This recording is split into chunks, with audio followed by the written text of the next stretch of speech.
એક ઇમ્પોર્ટન્ટ અને ખૂબ અગત્યની વાત કે આ વિડીયો પછી કદાચ મારો માફી માંગતો વિડીયો આવે તો એમાં કોઈ નવાઈ નથી. એ તો માગી લેવી પડે ભાઈ, બાકી આપણે મમરા ભરી દઈએ. આનું થોડું કઈ નક્કી છે. આ ગાંડા તૂર થયા છે બધા અત્યારે. હવે વલ્લભાધીશ કી જય. મિત્રો, તમને છે ને એક વાત કેવી છે.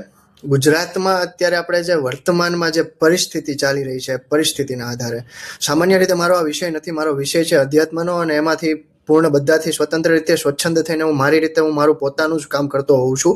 અને ક્યારેય પણ કોઈની વિશે ક્યારે ટિપ્પણી નથી કરી કે ક્યારે એવા કોઈ વસ્તુનું આપણે કંઈ કર્યું જ નથી. પણ આજે વર્તમાન પરિસ્થિતિ જોતા એવું લાગે છે કે આપણે લોકો જે આ વોટ દઈએ છીએ ને, એ ખરેખર ના દેવા જોઈએ. કોઈ પક્ષને ના દેવા જોઈએ.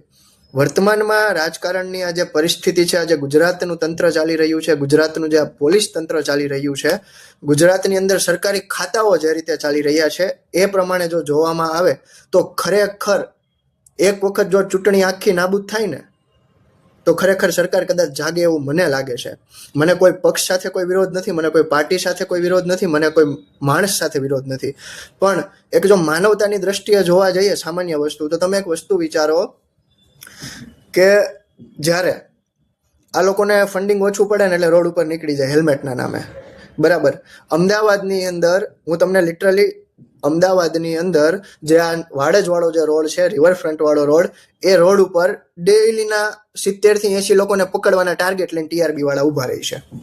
એ લોકો ખુલ્લેઆમ લિટરલી એવું ક્લેમ કરે છે કે હા, અમને ઉપરથી ટાર્ગેટ મળે છે, અમે શું કરીએ, બરાબર. અને એક વસ્તુ તમે વિચારો કે એ લોકો રેન્ડમલી કોઈ બીને પકડશે. ચાલો એ બધી વસ્તુ જવા દો. કોઈ સામાન્ય માણસ છે કે જેને ન્યાય જોતો છે, એ ન્યાયપાલિકાની અંદર જાય છે, એ અરજી કરે છે, તો પહેલી વસ્તુ તો પોલીસ સ્ટેશનેથી અરજી જ નથી સ્વીકારાતી. શા માટે? તો કે પૈસા નથી. શા માટે? તો કે ભાઈ આવા તો હાઈન થાય કે અમારે તો 50 જણા આવે, બરાબર. તો એક વસ્તુ તમે સમજો કે ખુલ્લેઆમ લુખ્ખું તંત્ર, ખુલ્લેઆમ એટલે ખુલ્લેઆમ લુખ્ખું તંત્ર એમ. અને રહી વાત બંધારણની, તો બંધારણ તો તમે આજથી 70 વર્ષ પહેલા બધાએ ભેગા થઈને લખ્યું, બરાબર. એની અંદર તમે બીજા કેટલાય દેશોના રેફરન્સ લીધા. આ કન્ટ્રીમાં આવું છે તો આમ કરીએ, આ કન્ટ્રીમાં આવું છે તો આપણે આમાં આવું કરીએ. એવું બંધ બારણે તમે 25 થી 30 જણા ભેગા થઈને બંધારણ લખે, અને બંધારણ લખીને પછી કહી દે કે લોકોનું લોકો માટે, લોકો દ્વારા ચાલતું શાસન, લોકશાહી ભારતમાં હાલશે. તો કેની લોકશાહી? અત્યારે હું આ વિડીયો બનાવું છું, બરાબર, તો કદાચ કાલ સવારે મારી ઉપર એ કંઈક થશે. અમદાવાદની અંદર એક પત્રકાર જે પોતે દારૂના અડ્ડાઓ ઉપર જઈને ખુલ્લેઆમ એ આખું આમ કહેવાય ને કે આખું સસ્પેન્સ બહાર પાડી દીધું કે અહીંયા આવું ચાલે છે, તો એને પકડી લીધો. બોલો. બીજી વસ્તુ કે અમદાવાદના રિવરફ્રન્ટની અંદર જે આ પાર્કિંગનું બધું છે, બરાબર, જે ટેન્ડર ભરતા હોય લોકો, અને પછી ત્યાં એ જગ્યામાં આપણે આપણી ગાડીઓ પાર્ક કરીએ, તો એને અવાજ, એને સ્ટિંગ ઓપરેશન કર્યું, તો એ વ્યક્તિને પાછો પકડી લીધો. તો આવું તો કેવું તંત્ર? આમ તંત્ર એવું કહે છે કે લોકો તમે જાગૃત બનો, લોકોને અમે શિક્ષિત કરીએ છીએ, આ છે ઓલું ફલાણું ઢીકડું. હવે એ જ તંત્ર સામે જો તમે ઊભા થાવ તો એ તમને પકડી લે. આ પણ એક મજાની અને નવાઈની વાત છે. બીજી વસ્તુ કે જ્યારે કોઈ સામાન્ય માણસને મદદની જરૂર પડે, કોઈ આગળ આવીને ઊભું રહેતું નથી. શા માટે? એવા તો કે હાન થાય 70 જણા આવે, અને એ લોકોની વાત એ સાચી. કેમ કે જે આ પાવર નામની જે વસ્તુ છે, હું બધાને હું બધા ઉપર એવું નથી કહેતો, હું ખાલી 100 માંથી 30 ને જ કહું છું. હવે તમે 70% આવતા હશો કે 30% આવતા હશો, એ જે તે વ્યક્તિ પાસે આ વિડીયો પહોંચે ને એને મનમાં કે હૃદયમાં થોડું ઘણું આમ થાય, એની રીતે એ જોઈ લેશે. પણ સમજવાની વસ્તુ આપણે છે, જનતાએ. કોઈ પાર્ટી સાથે તમે હોય ન હોય એનો કોઈ લેવા દેવા જ નથી. પણ તમે એક સામાન્ય રીતે માનવતાની દ્રષ્ટિએ તમે જોવો તો રોડ આપણા પૈસાનો, ટેક્સ આપણે પે કરીએ, જે વાહન આપણે ચલાવીએ છીએ એ વાહન આપણે આપણા પૈસાનું લઈએ, બરાબર. હવે મારે જીવવું કે મારે મરવું એ મારા ઉપર છે ને. હું રોડ ઉપર હું હેલ્મેટ પહેરીને નીકળો અને તો એક્સિડન્ટ થઈ ગયું મારું, તો એની જવાબદારી કોણ લેશે? સરકાર એવું ક્લેમ કરે છે કે જે વ્યક્તિ હેલ્મેટ પહેરીને નીકળશે એને કશું થશે તો એની જવાબદારી અમે લઈએ છીએ. નહીં લઈ. શા માટે? એ શા માટે આપણી જવાબદારી લેવાના? એ તો એના ખીચા જ ભરવાના ને. બીજી વસ્તુ એવું કે આરટીઓના નિયમ છે, આ છે, તે છે.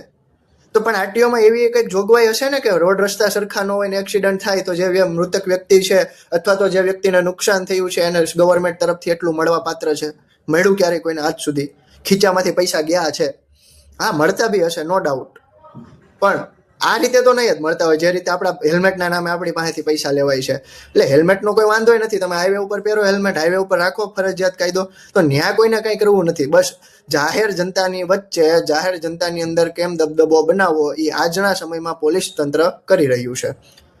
હવે આપણને એવો વિચાર આવે કે ભાઈ એ લોકો શું કરે, એ તો નોકરી કરે. વાતે સાચી, એ લોકો નોકરી જ કરે છે, એને ઉપરથી પ્રેશર હશે. તો એને ઉપરથી પ્રેશર આપવા વાળું કોણ? તો જે તેના અધિકારી હશે. હાલો એવું વિચારીએ કે એના ઉપરના જે સિનિયર અધિકારીઓ છે ને એના પ્રેશરથી આ લોકો આવું કરતા હોય, તો એ સિનિયર અધિકારીઓને કોણ પ્રેશર આપે? સમજો છો મારી આખી વાતને? તો શું એવું ના થઈ શકે કે એક વખત આમ આખો સફાયો જ થઈ જાય, આખું ઝાડુ મારી દઈએ આપણે? જો આ ઝાડુનું કીધું ને એટલે કોઈને એવું લાગશે કે આ પક્ષની વાત કરે, પણ કોઈ પક્ષની વાત નથી કરતો, પણ એક સામાન્ય રીતે વિચારવાની વસ્તુ છે કે ખરેખર એક વખત એવું થાય કે ભાઈ જનતાને કોઈ જોતું જ નથી, જનતા એની રીતે લડી લેશે. તો શું આ પોસિબલ નથી?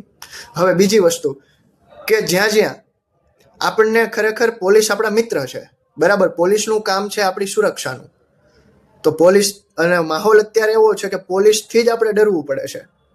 તો આ પણ એક વિચારવાનો મુદ્દો છે. બીજી વસ્તુ, પોલીસને હેલ્મેટ નથી પહેરતા ને એ દેખાય છે, પણ પોલીસને પોતાના પોલીસ સ્ટેશનથી જ સાંભળજો, આ ખાસ સાંભળવાનો મુદ્દો છે. પોલીસને આપણે જે હેલ્મેટ નથી પહેરતા એ વસ્તુ દેખાય છે, પણ પોલીસને પોતાના પોલીસ સ્ટેશનથી સામાન્ય રીતે 1/2 કિલોમીટર નહીં, સાંભળજો, 1/2 કિલોમીટર પણ નહીં, 1/2 કિલોમીટરથી પણ ઓછાની રેન્જમાં ગાંજાનું, દેશી દારૂનું જે આ વેચાણ થાય છે એ નથી દેખાતું. તો કાનૂન તો અંધા હે પર ઇતના અંધા હે, કાનૂન આંધળો છે પણ હવે એટલો આંધળો, અમને કાંઈ ફરક નથી પડતો આ વસ્તુથી. તમે દબદબો તમારો જે પણ હોય તમે ચાલુ રાખો, કદાચ અમે ઝપેટામાં આવીએ તો તમે અમારા મમરા ભરી દેવો, અમને ખબર જ છે. પણ ખરેખર હવે નાગરિકોએ જાગવાની જરૂર છે. તમે કોઈ પક્ષ સાથે જોડાયેલા છો, નથી જોડાયેલા, એ વસ્તુનો કોઈ સવાલ જ નથી. તમને કદાચ આપણી શિક્ષણની તમે નીતિ જુઓ, આપણે આમ બંધારણના નામે ઠેકડા મારીએ છીએ કે બંધારણ આમ, બંધારણ આમ, બંધારણમાં ઓલું, બંધારણમાં ઓલું. ઇવન હું પોતે એમાં આવી ગયો, હું અત્યારે આ ડાય વાતું આમાં કરું છું, મને પોતાને નથી ખબર અમુક વસ્તુ. તો શિક્ષણમાં શું તમને નથી લાગતો કે ક્યાંક ને ક્યાંક પાયાના શિક્ષણમાં ફેરફાર થવો જોઈએ? ક્યાંક ને ક્યાંક શિક્ષણની અંદર સિલેબસમાં કદાચ ચાલો એટલે મુગલો ભણાવે, બોલો કે આપણી ઉપર કઈ રીતે શાસન કરવું. હાલો હું તો એવું કહું કે હિન્દુત્વને ન ભણાવો તમે, પણ તમારા દેશમાં શું હાલે છે એ તો ભણાવો તમે. તમે આમ બંધારણના નામે ઠેકડા મારો છો. બંધારણ ભણે છે કોણ? તો કે જે લોમાં એડમિશન લે છે એ, જે વ્યક્તિ ગવર્મેન્ટની તૈયારી કરે છે એ. તો સામાન્ય માણસોએ તો શું આવ્યા જૈનમાં તમારી ગુલામીઓ કરવાની ને પાછું મરી જવાનું, એમ સિમ્પલ. કંઈક શિક્ષણમાં નાખો, બંધારણના અમુક ભાગ નાખો શિક્ષણમાં. અને એવું નથી કહેતા કે આપણે બંધારણ આખું ભણાવી દો કે ભાઈ તમારે તમારો કેસ કઈ રીતે લડવો. બેઝિક વસ્તુ તો હોવી જોઈએ ને, જે સામાન્ય વ્યક્તિને જરૂર પડે. પોતાનું આપણે, મને અત્યારે ટાણે ભૂલાઈ ગયું, શું કહેવાય, હા, માનવ અધિકારોનું, કે માનવ તરીકેના જે તમારા એક અધિકારો છે, બરાબર. જો કે આ તો આપણે આ બધી મિથ્યાઓ છે કે ભાઈ ગવર્મેન્ટ આપણને અધિકાર આપે ને આપણે અધિકાર લઈએ. બાકી આ દેશમાં, આ સનાતન સંસ્કૃતિમાં કોઈના ઉપર કાંઈ અધિકાર નથી. જીવ પોતે સ્વચ્છંદ છે, શરીર ગમે ત્યારે જતું રહે. બાકી તમે દમનકારી નીતિઓ અપનાવશો, કાંઈ પણ વસ્તુઓ કરશો તો તમે શરીર ઉપર કરશો. અને એ શા માટે કરશો? કે પૈસા માટે. આ ક્લિયર કહું છું, પૈસા માટે, બરાબર. મારો કોઈ બીજો ઇન્ટેન્શન નથી આ વિડીયો બનાવવા પાછળનો, કે મારે કોઈ બીજું કાંઈ છે નહીં. પણ બેઠા બેઠા એક સામાન્ય એક વિચાર આવ્યો કે જો પોલીસને આટલું બધું દેખાતું હોય, જો આ જે બહુ ડાયા બધા આપણા નેતાઓ છે એને આટલું બધું દેખાતું હોય, તો શું આવી આ એક મારા જેવો ક્યાંક ખૂણે ખાંચકે રહેતો માણસ, કે જે પૂરું, જેને એ વ્યક્તિએ જેને કોલેજે પૂરી નથી કરી, હાવ રખડું માણસ, એને જો આટલી ખબર પડતી હોય તો એ તો બધા બહુ ડાયા છે હે, એને ન ખબર પડે આ બધી વસ્તુની. તો બસ આ વસ્તુ છે.